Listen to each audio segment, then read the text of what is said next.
Jina langu ni Mchungaji Mwanja. Ninakupenda sana kwa jina la Yesu aliye hai.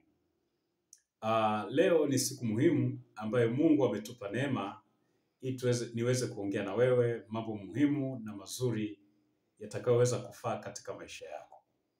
Leo nataka niongee na wewe ujumbe unaosema umuhimu wa kupata kibali. Umuhimu wa kupata kibali. Importance to get acceptance. Umuhimu wa kupata kibali. Kitabu kile cha Mathayo sura ile ya 6 ule mstari wa 31 hadi ule mstari wa 33. Maandiko yanatuambia msisumbuke basi mkisema tule nini au tunywe nini au tuvae nini, kwa maana hayo yote mataifa huyatafuta, kwa sababu Baba yenu wa mbinguni anayajua ya kuwa mnahitaji hayo yote. Bali tafuteni kwanza ufalme wake na haki yake, na hayo yote mtazidishiwa. Basi msisumbukie ya kesho, kwa kuwa ya kesho atajisumbukia yenyewe. Yatosha kwa siku ya uovu yake, maovu yake. Bwana Yesu asifiwe sana. Sasa tukienda kusoma mahali hapa, Biblia inatuambia Yesu alikuwa anajaribu kuwafundisha wale wanafunzi wake ya kwamba msihangaike kwamba tule nini au tunywe nini au tuvae nini. Anasema kwa sababu nini? Hata kila mtu ndiyo anayoyatafuta. Lakini kitu cha msingi ambacho mnapaswa ninyi kuhakikisha kwamba mnakifanya na kinaweza kuwa cha busara, anasema tafuteni kwanza ufalme. Tafuteni kwanza ufalme. Nini maana ya ufalme? Ufalme maana yake ni kibali. The kingdom. Kutafuta emaya. The kingdom. Kutafuta kibali. Kwa hiyo, nini ambacho kipo? Yesu alikuwa anasisitiza kwa habari. Ukiwa na kibali, kwa mfano. Leo tunaona, kwa mfano mwaka huu ni mwaka wa uchaguzi. Tunaona watu wengi wananyukana vikali kwenye siasa, kuhakikisha kwamba wanaingia Ikulu. Wengine wanahakikisha kwamba wamekuwa wabunge, wengine wamekuwa madiwani. Nini wanachopigania? Wanapigania kwanza ufalme, alafu kisha ule ufalme ndio utakaoweza kuwapa maisha. Bwana Yesu asifiwe sana. Kwa hiyo hawatafuti chakula cha leo, na ndio maana wako tayari kupoteza gharama nyingi. Wako tayari kuhakikisha wanafanya kila aina ya matukio, na wamefanikiwa kufikia katika lile lengo. Wanachokifanya hawatafuti mkate wa leo, bali isipokuwa wanachotafuta, wanatafuta kibali cha kuweza kuwafanya baadaye wakaweza kuishi katika hali ya uzuri na katika hali ya usalama na uhakika. Sasa Yesu anafundisha kitu, anasema kwamba tafuteni kwanza ufalme wa Mungu. Nini maana yake? Mkiupata ufalme mtayapata yote. Sasa mimi siku ya leo ninajikita kuongea na wewe kwa habari ya kibali. Ukitafuta kwanza kibali, ndicho kinaweza kukupatia hayo yote. Kinaweza kukupatia utajiri, kibali kinaweza kukupatia mambo mengi katika maisha yako. Sasa ukienda kuangalia baadhi ya watu wengi sana hawajali kwa habari ya vibali vyao. Leo ukienda kuangalia wapo wafanyabiashara ambao wanafanya biashara lakini hawatengenezi vibali kwa wateja wao. Kuna watu ambao ni wafanya siasa, pengine hawatengenezi vibali kwa watu wao, wale wanaowafanyia siasa watakaoweza kuingiza Ikulu. Leo ukienda kuangalia kuna watumishi mbalimbali hawawezi kufanya vizuri kwa ajili ya wale watu ambao wanaweza kuwatumikia. Kwa nini? Kwa sababu hao ndio wanaweza kuamua hatima ya maisha ya mtu jinsi alivyo. Kwa hiyo Yesu anafundisha ya kwamba kibali ni kitu cha muhimu sana katika maisha yetu kuliko pesa wala mali. Kwa sababu ukiwa na kibali kitakufanya kwa urahisi uweze kupata fedha. Ukiwa na kibali kwa urahisi utaweza kupata kile unachokitaka, kwa sababu ndani yako kiko kibali. Bwana Yesu asifiwe sana. Tunaposema kibali ni nini? Kibali ni nafasi kwa mtu inayompa uwezekano wa kufanya au kutimiza, kufikia malengo au kalima ile Mungu amempatia. Kwa hiyo tunaposema habari ya kibali, kibali ni nini? Kibali ni nafasi ambayo Mungu ameiweka kwa mtu au mtu anayoipata, yenye kumpa uwezekano wa kufanya au kutimiza au kufikia mafanikio au karima ambayo Mungu amempatia. Kwa hiyo pasipo kibali huwezi kuwa na uwezekano, huwezi kuwa na uwezo wa kutimiza, au huwezi kuwa na uwezo wa kufikia katika nini? Mafanikio ambayo unayataka. Huwezi kuwa na uwezo wa kufika kwenye karima yako iliyo njema. Kwa kibali ni kitu cha muhimu sana. Kibali hakikupi mafanikio, bali kibali kinakupa uwezekano wa kuweza kuyafikia mafanikio. Sio kwamba ukipata kibali tu hapo hapo unakuwa umefanikiwa, ila isipokuwa inakupatia uwezekano wa kufika kwenye mafanikio yako ulionayo. Kibali kinakutengenezea watu wengi. Kibali kinakukusanyia watu. Kibali kinakupa neema ya kufika mahali fulani. Kwa hiyo nini maana yake? Kwa kadri vile ambavyo kibali chako kinavyokuwa kikubwa zaidi, ndivyo unavyokuwa na uwezekano mkubwa zaidi wa kuweza kufanikiwa katika maisha yako. Tunaposema kibali ni nini? Kibali ni neno ambalo ni neno la kiali. Neno la kiali, yani neno tu ambalo maana yake haiwezi kuonekana kwa macho. This is a spiritual things. Tunaposema baraka, baraka sio kitu kinachoonekana kwa macho, bali baraka ni kitu cha kiroho ambacho kinakupa uwezekano wa kufanikiwa.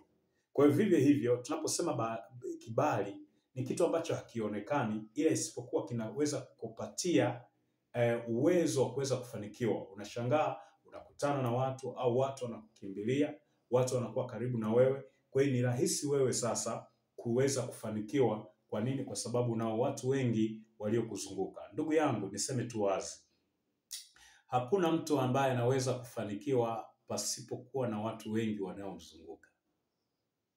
Na usipotengeneza kibali, unaweza kuwa na watu wabaya wanaokuzunguka, ambao kazi ya watu wabaya ni kuhakikisha kwamba wanakuvuta usiende mbele, wanakuvuta usiwe juu. Lakini unapokuwa na watu walio wazuri waliokuzunguka, wao kazi yao itakuwa ni wanakusaidia kukusogeza mbele, wanakusaidia kukuinua juu. Sasa itadipendi vile ambavyo wewe umeweza kuwatengeneza hao watu, umeweza kuwafanya hao watu kuwa ni mtu mwenye kibali kwao, ili waweze kusaidia uweze kuinuka juu au uweze kushuka chini. Kwa hiyo inategemeana na vile ambavyo unaweza kuishi. Sasa niseme tu wazi, ni muhimu sana kuzingatia jambo hili, kuhakikisha kwamba unatengeneza kibali chako kizuri kiweze kusaidia katika maisha yako. Bwana Yesu asifiwe sana. Sasa ni namna gani ya kuweza kupata kibali? Tunaposema habari ya kibali, kibali ni neema ambayo Mungu huwa anaiachilia. Lakini pamoja ya kwamba ni Mungu huwa anaiachilia, na wewe unayo nafasi ya kuhakikisha kwamba umehakikisha umekuwa na kibali mbele za watu, kwa kuwa na kauli nzuri, kwa kuwa na neno zuri, kwa kuwa ni mtu mzuri mnyenyekevu. Hicho kitu kinaweza kukupatia kibali. Hakikisha kwamba ni mtu unayeweza kusema vizuri na watu, kucheka vizuri na kuongea na watu, kushirikiana katika mambo yao mbalimbali, yawe mambo mema na yale mambo mengine ambayo ni mambo ya huzuni, unapaswa kushiriki. Unajua kuna baadhi ya watu ambao kwa sababu anafikiri yeye anaweza kila kitu, kwa hiyo hawezi kuhudhuria kwenye sherehe za wenzao, akiziona kwamba zile ni kama za kiupuuzi. Eza ni harusi au sherehe mbalimbali, birthday na vitu vingine, anaona kama ni upuuzi. Lakini kumbe ipo siku naye atakapofanya hivyo vizuri kwa wenzake, na wao pia wataweza kumfanyia hivyo. Hawezi kuhudhuria misiba. Kuna misiba labda inatokea, wewe unabaki huko peke yako, unajiweka kama ni mtu special sana. Ni vizuri kuhakikisha kwamba mambo ya kijamii na wewe unaweza kuhusika, hata kama unajiona kama ni mtu ambaye uko very classy, hata kama unajiona kama wewe ni mtu wa matawi ya juu, lakini lazima uweze kujishusha, uweze kufanana na wengine, ili uweze kutengeneza kibali katika hao watu. Kwa sababu wanaoinua watu ni watu, wanaosaidia watu ni watu. Hutasaidiwa wewe na vitu vingine, hutasaidiwa na fedha, hutasaidiwa na magari ulionayo, wala hutasaidiwa na nyumba ulionayo, hutasaidiwa na kazi ulionayo, bali watu ndio watakaoweza kukusaidia. Kwa hiyo ongea vizuri na watu, tengeneza vizuri kibali kwa watu, naye Mungu atakusaidia na Mungu ataweza kukupromoti. Bwana Yesu asifiwe sana. Kwa hiyo Mungu amempatia kila mmoja kibali kama mbegu. Lakini pamoja na hivyo, wewe unapaswa kuhakikisha kwamba unakizidisha kibali. Kila mmoja Mungu ameshaachilia kibali, na ndio maana unaweza kaenda mahali fulani ukapokelewa na baadhi ya watu wachache. Nini maana yake? Ni kibali ambacho Mungu amekupatia. Sasa unapaswa kuhakikisha unakizidisha. You have to multiply your acceptance. Ongezea kile kibali chako kiweze kukua na kuongezeka. Hii ukiwa ni kazini. Nimeona kuna watumishi wengi sana wa umma, unaweza ukafika mahali pale, najisikia, utafikiri kazi ni ya kwake. Naomba nikuambie ndugu yangu, acha kujisikia, tengeneza kibali kwa hao watu. Ujui siku moja utakufaa wapi. Bwana Yesu asifiwe sana. Ujui siku moja utakufaa wapi.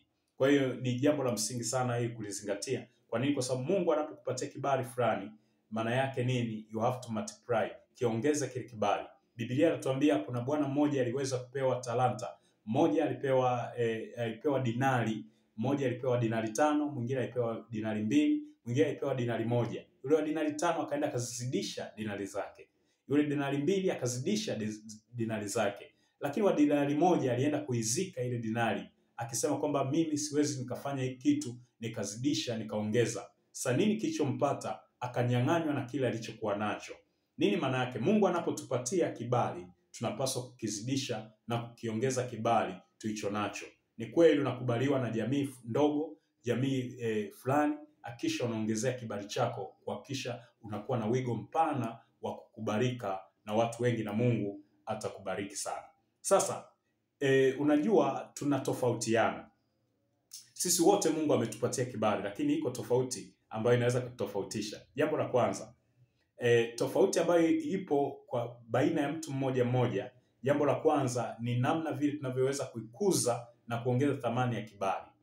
Je, wewe unaweza kuongezeje thamani yako ya kibali? Kila mmoja anacho kibali, lakini tunaanza kutofautiana pale namna tunavyoweza kukuza na kuongeza thamani ya vibali vyetu. Kwa hiyo nini maana yake? Kumbe tunapaswa kuhakikisha kile kibali Mungu ametupatia tukikuze na kuongeza thamani yake, kwa kuongea vizuri na kusema vizuri, kusaidiana na vitu vingine. Mungu atatusaidia. Lakini pia tofauti nyingine ambayo tunakuwa nayo, kufanya kibali kiweze kudumu na kuleta matunda. Je, unaweza kufanyeje ili kibali chako kiweze kudumu na kuweza kuleta matunda? Unajua, hujawahi ona kuna mtu mwingine anaweza kaenda mahali fulani, watu wakampokea vizuri, lakini baada ya muda watu wale wakaanza kumchukia na kumfukuza. Kwa nini? Kwa sababu Mungu alimpatia kibali, lakini hakuweza kukifanya kile kibali chake kidumu na kimletee matunda. Lakini anaheri yule mtu ambaye anaweza kukilinda kile kibali chake. Unapokubaliwa na watu, hakikisha unakuwa mwangalifu kibali chako kisipotee. Watu wengi wamepoteza vibali kazini, watu wengi wamepoteza vibali kwenye jamii zao, watu wengi wamepoteza vibali katika familia zao na kila maeneo ambayo wanaishi. Kwa nini? Kwa sababu wameshindwa kulinda, akijua kwamba labda pengine ataendelea vile vile kuwa vile. Niseme tu wazi, usipolinda kibali chako ukakifanya kiweze kudumu na kikuletee matunda, na matokeo haiwezi kutokea. Lakini tofauti nyingine ambayo tunayo ni namna ya kuweza kukitumia kibali kwa ajili ya kujibu mahitaji ambayo tunayo. Je, unaweza kutumia kibali chako? Tofauti hii ndio ambayo inaweza kututofautisha. Kuna watu ambao Mungu amewapatia kibali na wamepata kibali, lakini hicho kibali chao walicho nacho hakiwezi kujibu maswali walionayo na mahitaji walionayo. Kwa hiyo nini maana yake? Jifunze kuhakikisha kwamba kibali ulicho nacho kinaleta majibu ya maswali au mahitaji yako ulionayo. Mungu anapokuletea watu, hajakuletea tu watu ili tu wakushangae, ili wakusaidie kujibu maswali na mahitaji ulionayo. Kwa hiyo nini maana yake? Ukijua namna ya kuweza kutumia kibali chako ili kiweze kujibu na kuleta majawabu ya maswali yako na mahitaji yako, inawezekana katika jina la Yesu Kristo aliye hai. Najua unanielewa kile ninachokisema, katika jina la Yesu aliye hai. Bwana Yesu asifiwe sana. Hebu tuangalie ni mambo gani yanaweza kumpatia mtu kibali. Mambo gani yanaweza kumpatia mtu kibali? Jambo la kwanza, muonekano binafsi. The physical appearance inaweza kufanya uweze kupata kibali. Kwa hiyo muonekano wako ni kitu muhimu sana. Hupaswi kuonekana vyovyote. Ni vizuri ukaonekana katika namna ile ambayo inaweza kukupatia kibali. Watu wengi huwa hawajali mionekano yao. Kwa hiyo anaweza kaonekana vyovyote vile anavyojisikia. Sikiliza, sisi wote tuko hii, Mungu ametupatia hii sura, ametupatia hivi tunavyoonekana for other people, kwa ajili ya watu wengine. Hatupo kwa ajili ya sisi wenyewe. Mimi nilivyo hivi sio kwa ajili yangu. Mimi nipo kwa ajili ya wewe unayenitazama. Sasa nisipojiweka katika hali nzuri ya muonekano ulio mzuri utakaoweza kunipatia kibali, siwezi kupata kibali mbele yako. Kwa hiyo ndivyo ilivyo. Na wewe tengeneza muonekano mzuri mbele ya bosi wako, tengeneza muonekano mzuri mbele ya mume wako na mke wako, tengeneza muonekano mzuri mbele ya watoto wako, tengeneza muonekano mzuri mbele ya jamii yako na hadhira unayoitumikia. Ukifanya hivyo utapata kibali katika jina la Yesu Kristo aliye hai. Sasa muonekano wako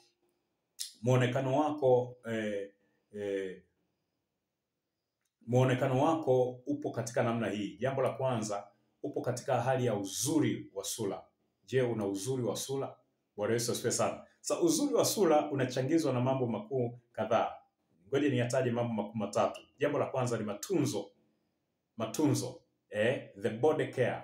Namna vile unavyoweza kulinda mwili wako na kuutunza vizuri. Aidha kwa kula vizuri, kuvaa vizuri, kuoga vizuri, kuweka nywele zako vizuri na mapambo mbalimbali ya mwili wako. Hayo ndio yanaweza kufanya uweze kuonekana katika hali ya muonekano mzuri na ukawa na uzuri wa uso. Biblia inasema habari ya uzuri wa uso kina Yusufu, inasema habari ya uzuri wa uso kina Daudi. Lakini pamoja na hivyo, watu wasema kwamba mtu amejaliwa, mashallah amejaliwa. Lakini ukweli ni kwamba matunzo ya miili yetu, matunzo ya uso wetu, matunzo ya vile tunavyoonekana ni kitu muhimu sana. Hakisha unavaa mavazi yako yaliyo mazuri, hakisha unaweka mwili wako kae vizuri. Usivae kila vazi, usivae kila chochote kile, lakini lazima uweze kuangalia, je, ni kitu gani mimi nikivaa napendeza? Ni kitu gani nikivaa na kuwa vizuri? Kwa ukifanya hivyo, unaweza kufanikiwa sana katika maisha yako. Lakini uzuri unachangizwa na mavazi. Nafikiri nimekiongelea hapo, the dressing, vile unavyovaa. Vile unavyovaa kunaweza kuchangiza wewe kuwa na uzuri wa uso. Lakini pia uzuri wa uso unachangizwa na tabia yako ya nje. Bwana Yesu asifiwe sana. Tabia yako ya nje, the extrovert character. Ile tabia yako ya nje inaweza ikachagiza uzuri wako wa uso. Je, ni namna gani una tabia zako za nje? Kuna baadhi ya watu wengine tabia zao ni mbaya. Tabia zao ni mbaya. Kwa hiyo zile tabia zinamfanya automatic akaonekana kuwa ni mtu mbaya. Kwa hiyo tafadhali naomba hakikisha unajenga uzuri wako wa uso kwa kufanya nini? Kwa kutunza vizuri mwili wako. Lakini jambo la pili, kwa kuvaa vizuri na kwa kuwa na tabia iliyo njema. Lakini jambo la pili ni ule ujumla wa maisha yako binafsi. Ujumla wa maisha yako binafsi huu unaweza kusaidia wewe kuweza kuwa na kibali. Ukiwa na ujumla wa maisha, ukiwa na maisha mazuri binafsi, ukatengeneza maisha yako yakawa vizuri, yatakupatia kibali katika maisha yako. Bwana Yesu asifiwe sana. Naposema habari ya maisha ni nini? Maisha ni uwezo wa muda, ni uwezo na muda wa kudumu duniani. Ni ule uwezo na muda wa kudumu duniani. Ule uwezo na muda wa kudumu duniani. Hayo ndio maisha. Kwa hiyo ni namna gani unaweza kudumu hapa duniani? Hiyo ndio maana ya maisha. Lakini sasa ziko tofauti za maisha, ambapo kuna maisha tunaposema kwa habari ya kudumu, kuna kudumu kusiko na matokeo yoyote, lakini kuna kudumu kwenye kuleta matokeo. Sasa ukienda kuangalia hata jiwe nalo pia linaishi. Maana yake nini? Linadumu. Lakini jiwe linadumu pasipo kuleta matokeo. Bwana Yesu asifiwe sana. Sasa hata mwanadamu na wewe unaweza kudumu pasipo kuleta matokeo, basi utakuwa kama jiwe. Bwana Yesu asifiwe sana. Inaweza kawa kama jiwe. Sasa ni vizuri kuhakikisha kwamba unakuwa ni mtu wa kuleta matokeo duniani. Lakini pia nimesema kwamba kuna kudumu kwenye kuleta matokeo au kubadilisha mazingira. Sasa mara nyingi kile kinachodumu chenye kutumia vitu vinavyodumu visivyoleta matokeo na kuvifanya viweze kuleta matokeo. Kwa hiyo hicho ndicho ambacho Mungu alichokudesign wewe. Sasa nini ambacho kipo? You have to drive things kuhakikisha kwamba vinaleta matokeo kwenye maisha yako. Bwana Yesu asifiwe sana. Lazima uvifanye vitu viweze kuleta. Kwa mfano, tumeweza kuona kuna baadhi ya watu ambao wametufanyia hivi, wamechukua mti, wameuchalanga, wameweka vizuri mpaka imetokea karatasi. Nini maana yake? Wameendesha vitu visivyo na matokeo, vimeleta matokeo. Kwa hiyo nini ambacho ndicho ambacho Mungu anachokitamani na kukiona katika maisha yetu. Sasa uwezo wako wa akili na namna vile unavyotumia ndio unaoweza kuchagiza unaweza kukufanya wewe uweze kuonekana kuwa ni mtu wa aina gani.